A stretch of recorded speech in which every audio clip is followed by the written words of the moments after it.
नमस्कार, आप देख रहे हैं मेरा सर्कल पर आज बात करेंगे विधानसभा चुनाव के एग्जिट पोल को लेकर। विधानसभा चुनाव के प्रत्याशियों की किस्मत पेटी में बंद है, वो तो आने वाला 3 तारीख को ही पता चलेगा। लेकिन एग्जिट पोल और जनता की राय क्या कहती है, इसके बारे में आज अपन बताएंगे।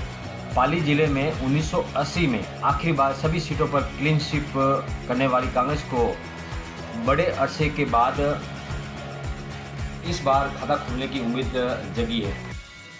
जिले की सियासत में तब से लेकर अब तक बहुत कुछ बदल गया है। जिले की 8 सीटों की बजाय 2008 के परिसीमन में 6 रह गई, तो इस बीच 2013 में भाजपा ने पहली बार सभी 6 सीटें जीतकर क्लीन स्वीप किया था। इसके बाद कांग्रेस अपने पुराने गढ़ में व सुनहरे दौर में नहीं लौट पाई। मौजूदा विधानसभा में तो जिले में से कांग्रेस का एक भी विधायक नहीं है। इसके बावजूद इस बार के चुनाव समीकरण को देखते हुए कांग्रेस कम से कम 2008 से पहले दौर में की ओर लौटने की उम्मीद कर रही है। उनकी सीटें 2 से ज़्यादा हुआ करती थी। बात करें 1980 के चुनाव की, तो तब कांग्रेस आई और नई अस्तित्व में आई भारतीय जनता पार्टी ने राजस्थान में चुनाव लड़ा था। तब पाली जिले की कुल 8 सीट पर कांग्रेस ने एक तरफा जीत दर्ज की थी। अगले चुनाव 1985 में भाजपा का किला दहाते हुए भाजपा ने 8 में से 3 सीट पर भाजपा ने कब्जा किया था। फिर 1990 के चुनाव जनता ने कांग्रेस की किनारा कर 7 सीटों पर भाजपा का भगवा लहराया, तो बाली सीट निर्दलीय अमृत परमार की गोद में गई थी। 1993 में कांग्रेस ने 3 सीट फिर से हासिल की, तो भाजपा को 4 सीट पर संतोष करना पड़ा। तब से पाली में मतदाताओं ने निर्दलीय भीमराज भाटी पर भरोसा जताया था। 1998 में भाजपा ने फिर से 5 सीटें जीती, तो 3 सीटें कांग्रेस के खाते में आई तथा 2003 में जिले में 8 सीटें थी, जिसके परिणाम में 6 भाजपा तो 2 कांग्रेस के पास गई। परिसीमन हुआ तो जिले में 2008 में 6 सीटें रही। तब भाजपा 4, एक कांग्रेस और एक जैतारण में निर्दलीय दिलीप चौधरी को सीट मिली थी। 2013 में मोदी लहर में सभी 6 सीटें भाजपा को मिली थी, तो 2018 में 5 सीटें बीजेपी के पास गई। मारू जंक्शन से निर्दलीय खुशवीर सिंह जीतकर विधानसभा में गए। यानी कि 10 साल से कांग्रेस जीत को तरस रही है। इधर मतदान के दिन दैनिक अखबारों और टीवी चैनलों के रिपोर्टरों ने हर विधानसभा क्षेत्र में पोलिंग बूथ से निकले 200 वोटर से ऑन कैमरा बातचीत में उनका मन टटोला था तथा आमतौर पर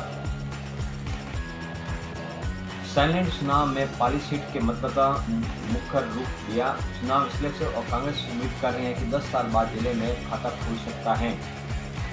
बात करेंगे पाली की। पाली में पारक और बाली में पुष्पवंत सिंह जीते तो डबल हैट्रिक होगी, लेकिन समीकरण उलझे हुए हैं। 2018 में भाजपा के ज्ञानचंद पारक को 75,480 वोटर लाकर 19,386 से जीते थे। फैक्टर यदि पिछली बार के वोट साथ नए जुड़े यूथ का 50% वोट भी मिलता है, तो रोड क्षेत्र में वोट बैंक में कांग्रेस उम्मीदवार की सेंधमारी नहीं हुई तो पारक को बना सकते हैं डबल हैट्रिक। भीमराज भाटी कांग्रेस 2018 में कांग्रेस के बागी होकर 56,094 वोट हासिल किए थे। फैक्टर 2018 में कांग्रेस प्रत्याशी मारू सिंह शुक्ला को मिले 33,143 वोट में से 25,000 वोट भाटी को मिले और रोड में भाजपा की वोट बैंक में सेंधमारी की शहर में लीड मिली, तो भाजपा को हरा सकते हैं भाटी। बात करेंगे सोजत विधानसभा क्षेत्र की। शोभा चौहान भाजपा से हैं और 2018 में 80,645 54.24 वोट 13,308 वोट मिले थे। फैक्टर इस बार भी उतने ही वोट चौहान को मिलते हैं, तो नए जुड़े में से 50% जुड़ जाते हैं, तो रायपुर क्षेत्र में 50% वोट मिलते हैं, तो सोजत शहर में इस बार भी भाजपा आगे रहती दिख सकती है। अब की बार कांग्रेस से सोजत ने निर्जन आर्य को टिकट दिया है। मुख्य सचिव पद से रिटायरमेंट के बाद पहला चुनाव लड़े हैं। फैक्टर कांग्रेस की पूर्व प्रत्याशी शोभा सोलंकी ने 48,247 32% वोट के साथ आर्य के कराए गए विकास कार्यों और भाजपा के वोट बैंक में सेंधमारी सोजत रूरल शहर और मगरा क्षेत्र में 60% वोट मिले, तो सोजत से निर्जन आर्य भी जीत के संभावित बन सकते हैं। बात करते हैं जैतारण विधानसभा क्षेत्र से। जैतानंद विधानसभा क्षेत्र से अविनाश गहलोत मैदान में है और सुरेंद्र गोयल भी मैदान में है और दिलीप चौधरी एएसपी से मैदान में है और योगी लक्ष्मणनाथ निर्दलीय वो भी मैदान में है। 2018 में 65,607 यानी 33.60 वोट लेकर 12,188 वोट से जीते थे अविनाश गहलोत। अगर अब की बार भी पिछली बार मिले वोट को इस बार भी हासिल करते हैं तो नए जुड़े यूथ वोटर में 50% वोट लाकर भाजपा के परंपरा वोट बैंक में सेधमारी नहीं होने देते हैं तो गहलोत की गाड़ी पार लग सकती है। गहलोत के सामने 2018 में निर्दलीय लड़कर 17,684 वोट लाए थे। लगता है इस बार भी पिछली बार जितने वोट लाए थे कांग्रेस के परंपरागत वोट बैंक में सेधमारी नहीं होने देते हैं और जातिगत वोट बैंक का 100% समर्थन हासिल करते हैं तो गोयल की नया पार लग सकती है। इन दोनों के बीच में दिलीप चौधरी एएसपी पिछली बार कांग्रेस के सिंबल पर चुनाव लड़े थे जहां पर 53,419 वोट लाए थे। फिर इस बार भी एएसपी से लड़ रहे इस बार पिछली बार मिले वोट लाते हैं तो जातिगत बैंक के साथ एससी मुस्लिम के वोटों का ध्रुवीकरण कर 50% वोट बैंक को अपने पक्ष में करते हैं तभी बात बनेगी। पहली बार निर्दलीय चुनाव लड़ रहे योगी लक्ष्मणनाथ भाजपा के वोट बैंक में 50% सेधमारी करें और भाजपा कांग्रेस प्रत्याशी के जातिगत वोट बैंक से 40% वोट हासिल करें तो कांग्रेस के परंपरागत गैर मुस्लिम वोट बैंक के 20% वोट हासिल करते हैं तो सवालें बन सकती हैं। बात करते हैं माड़ जंक्शन विधानसभा क्षेत्र की। माड़ जंक्शन विधानसभा क्षेत्र से 6वीं बार भाजपा से उम्मीदवार केसाराम चौधरी और खुशबू सिंह कांग्रेस के प्रत्याशी के तौर पर मैदान में डटे हुए हैं। इस बार दोनों के बीच कांटे की टक्कर दिखाई दे सकती है। यानी पिछली बार 58,670 यानी 35.66 वोट लेकर दूसरे स्थान पर केसाराम चौधरी रहे थे और निर्दलीय के तौर पर खुशबू सिंह 251 वोटों से जीते थे। तो इस बार अगर केसाराम चौधरी पिछली बार के वोट बैंक के साथ भाजपा के परंपरागत वोट बैंक के साथ सीधी वोट में सेधमारी नहीं होने देते हैं तो जीत संभव है। 2018 में कांग्रेस के केसाराम सिरवी भी समाज से थे जिसके कारण सिरवी वोटों में ध्रुवीकरण हुआ था। अब की बार माड़ जंक्शन से कांग्रेस प्रत्याशी खुशबू सिंह भी को टिकट मिला है तथा 58,000 से अधिक वोट बरकरार रहे। जो वोटर छिटक कर कांग्रेस को मिले थे उन्हें फिर से पक्ष में करते हैं तो जातिगत वोट में सेधमारी बचा पाते तो कांग्रेस का पूरा वोट बैंक भी सदैव तभी भी जीत संभव हो सकती है। बात करेंगे बाली विधानसभा क्षेत्र की। इस बार यहाँ कांटे की टक्कर दिखाई दे रही है जहां पर भाजपा से पुष्पेंद्र सिंह और बद्रीराम जाखड़ को कांग्रेस में बाली विधानसभा क्षेत्र से मैदान में उतारा है।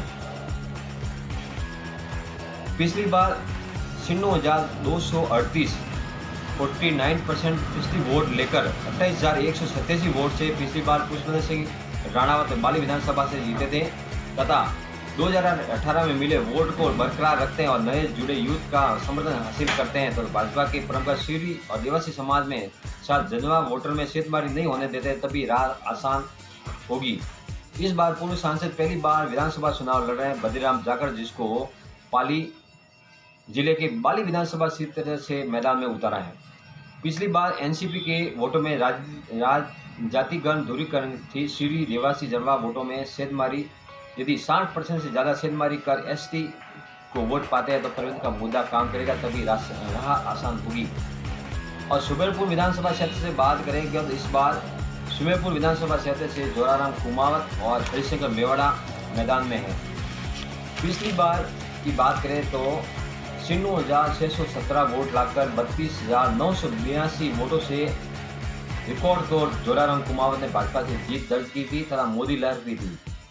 इस बार पिछली बार रिकॉर्ड वोट से मिले जीत उन वोट को एक बार फिर से हासिल कर देते हैं तो पाली पंचायत समिति गांव में कांग्रेस के परंपरागत वोट बैंक में सेधमारी करते तो एक बार फिर से जोराराम की जीत को रोकना मुमकिन नहीं है तथा हरिशंकर मेवाड़ा कांग्रेस के पूर्व प्रधान पहली बार चुनाव लड़ रहे हैं जिसको कांग्रेस ने सुमेरपुर विधानसभा क्षेत्र से मैदान में उतारा है तथा नया चेहरा है जो 2018 में कांग्रेस की रंजू रामावत को मिले 63,000 से अधिक वोट पाने में कामयाब होते तो उनको भाजपा के परंपरागत वोट बैंक में सेधमारी की जरूरत होगी और कांग्रेस के परंपरागत वोट बैंक में सेधमारी रोककर पाली पंचायत समिति 60% वोट लाते हैं तो उनकी जीत का करीब बैठ जाएगा। ये तथ्यों के आधार आधारित एग्जिट पोल के आधार पर बताया गया है। और रियलिटी क्या होगी वो तो 3 तारीख को मत पेटियां खुलने के बाद ही मालूम पड़ेगा। तथा एग्जिट पोल आए असली नतीजे 3 को जिले में 1980 तक थी 8 सीटें। 1985 में भाजपा ने 3 सीट जीतकर पहली बार जीत दर्ज की थी।